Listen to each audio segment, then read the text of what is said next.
Its idea of the divine will have to change and expand. Its notion of God's involvement in the world will have to grow enormously. Its teachings will have to be separated from the folklore of the past. Its theology and application will have to change and to adapt. If it cannot do this, it will die. No matter how virulent its defenders will be and no matter how strong its seeming resurgence, it will be overtaken by the reality of a changing world.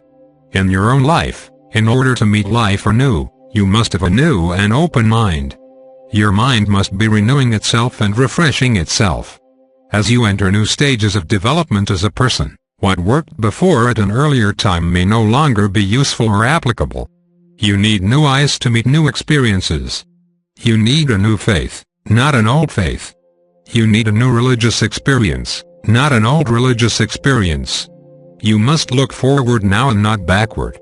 Many traditions and many long-standing associations and ideas will fall away given the enormity of human problems and the greater challenge that will be presented increasingly as humanity becomes aware of the greater community reality and its impact upon individual and national life here in the world. The greater community way of knowledge is not only a preparation for the greater community. It is a new foundation for religious understanding and experience. It is a foundation that will enable the world's religions to advance into a new life with a new relevancy. And yet some of the world's religions will not be able to advance, for they are already old and burdened and encrusted with the past. A greater community reality will be too much for them. Which religions will survive and which will not will be up to the people who participate within them. This will depend upon their ability to adapt and their ability to renew their faith and their experience. Yet the fundamental change will be profound. You must not exercise human arrogance regarding the greater community. If you believe that humanity is a blessed race and that the rest of the greater community is made up of barbarians who have not received God's endowments, then you will be making a critical and fatal mistake. This will deny your ability to learn, to evolve, to adapt and to meet the greater challenges that lay ahead. Humanity is not a blessed race. It is not unique. It is not the centerpiece of creation. It is not God's favorite child. God's work is everywhere.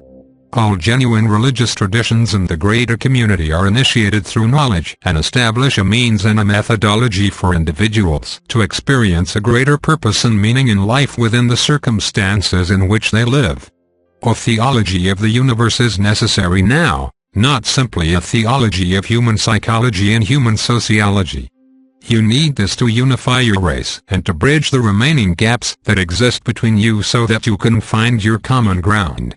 The real common ground in life is knowledge itself. In this, everyone has something fundamental that is in common. It is not tied to the past, and it is not governed by personal ambition, greed or enmity. It is time now for a way of knowledge, not for a way where there are heroes and heroines and idols of worship. This is not the time for fantastic stories or mythology. This is a time for real demonstration, real faith and real experience. Humanity is growing in its intellectual scope and understanding. Its religions have not kept pace with this by and large. You cannot have a religion of escape from the world now because the world is emerging into the greater community, and you have come to serve the world in its emergence and all that its emergence will mean and require. This is not a time to believe in heaven and hell. This is a time to come into the world to contribute and to participate. This is not a time to believe that God will judge and condemn and cast unbelievers into the infernal flames of hell.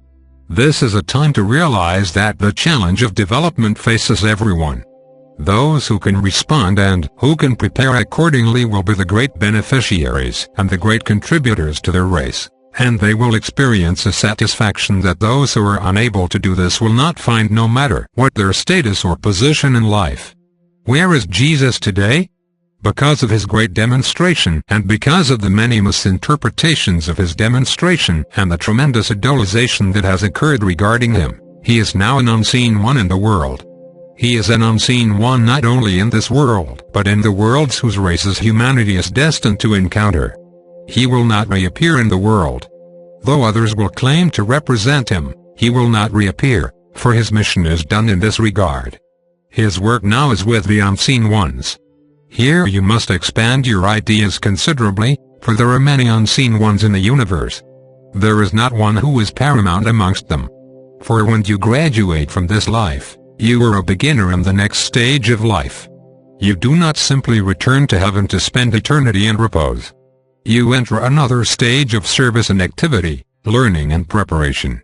Jesus is in the world. Take comfort. However, he will not come again in the flesh. Who will come again in the flesh claiming his name will be someone from the greater community.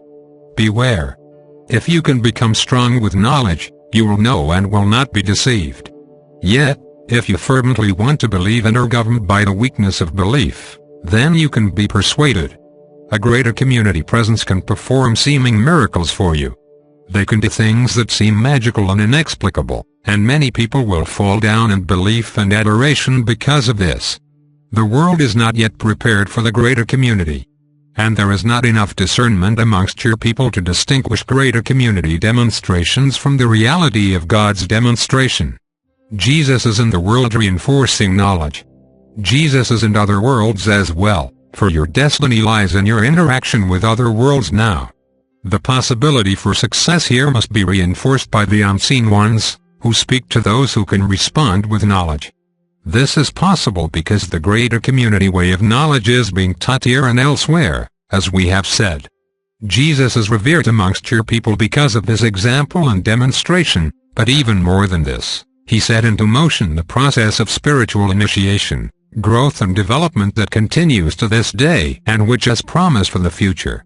The theology that has been built upon his demonstration, however, cannot survive. His demonstration will survive because it is the demonstration of knowledge, and it calls upon knowledge in those who can bear witness to it. This is not faith in a set of beliefs, faith in a set of traditions, or faith in a church hierarchy. This is faith in the direct transmission of knowledge from one mind to another. In this, Jesus is great potency, and that is why he is still in the world. You are entering a new era now. It is not the era of international civilizations. It is an era requiring a united world civilization. This is a far greater challenge and one that will take a great deal of time and probably much struggle to accomplish. What will give it necessity and impetus is the world's emergence into the greater community. No matter how much you may distrust your neighbor, no matter how much you may feel you are better than others, no matter how superior you may feel your culture's values, customs and ethics are over another's, this will all be equalized and minimized by the overshadowing of the greater community presence in the world. This represents the possibility for redemption that the greater community offers you. It requires change. It requires cooperation. It requires acceptance. It requires setting aside old disputes and squabbles. It requires that you adopt a world identity, not just a national identity. It requires a greater association amongst people and a greater respect and tolerance. These are required because the world is emerging into the greater community. Jesus will be part of this emergence, but he must watch the great changes that are occurring in life. And he must give his counsel without interfering now. For he made his presentation, and now he has a greater and loftier service to perform. The emphasis must now be on knowledge because this is the essence of your spirituality, and this will give you a new direction in life. The emphasis must no longer be on beliefs, ideas, principles, images and creation stories. If you can move with life, life will move you. If you can keep pace with life, your spirituality will have a new vitality and possibility for expression. Then you will understand Jesus, not only because you can appreciate his past demonstration and the beneficence that he encouraged and has engendered in the world. You will understand that he came into life at a unique time to render a unique service. His life was exceptional because he did not remain hidden. And he paid the price for not remaining hidden. However, his demonstration had to be very visible so that it would be remembered. Though much fantasy has been woven around his life, and though his life has been manipulated and used according to secular interests all around the world, his demonstration of compassion, tolerance and shared identity persists to this day and has great bearing for the future. Here you must distinguish between religion and spirituality. The purpose of religion is to enable spirituality to be experienced, to be applied and to be fully utilized. When religion ceases to be able to do this and becomes an entity in and of itself, then it begins to usurp its essential and primary purpose. Here it must be changed. And change it will. You may think of Jesus as either a man with a divine purpose or as a divine being with a human purpose.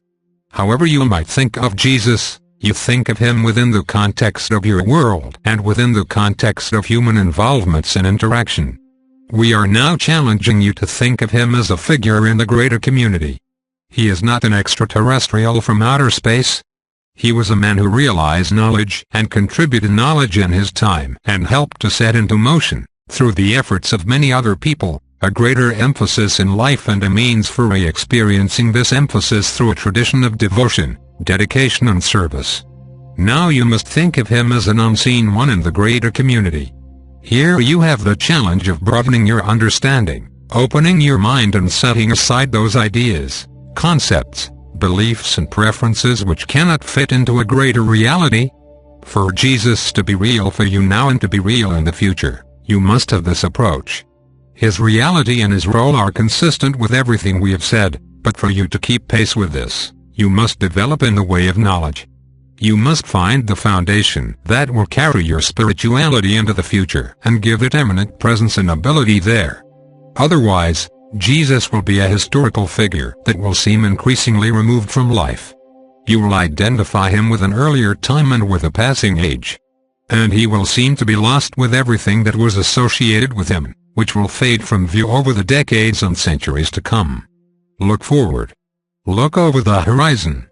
See what is coming. What is past and was relevant to the past. In order for spirituality and for religion to have meaning, purpose and value now and in the future, they must be renewed and be able to respond to the greater movement of the world and to the changing needs of humanity. Religion is like a prescription for you to see. You outgrow old prescriptions, and then you have to have your eyes re-examined. You get a new prescription which enables you to see clearly in the present. The old prescription is no longer able to do that. Think of religion in this way. Think of it as an intermediary. Think of it as a changeable structure. Think of it as a prescription for seeing, knowing and acting, honestly, truthfully and beneficially. Here you will not become attached to the form but will bond with the essence. And the essence will transcend the form, rejuvenate the form and renew it. It will give form new meaning and relevancy in your life and within the world which you have come to serve. Your idea of Jesus must be seen in a greater context. Your idea of God must be seen in a greater context. This must be a Jesus of the greater community. This must be a God of the greater community. And there must be a spirituality of the greater community and a theology of the greater community. Do not be concerned that you may seem to be the only one thinking these things, for you are pioneering. Pioneers must go where others are not willing to go, must realize what others cannot or will not realize and must share what others cannot or will not share. This is your challenge, and this is your great opportunity for contribution. Meet this reality and this challenge, and you will come to know Jesus because you will be facing what he faced, yet in a much smaller way, perhaps. You will know Jesus because you will share his experience. If you can do this, you will know that he is in the world today and that he will play a beneficial part in the world's emergence into the greater community.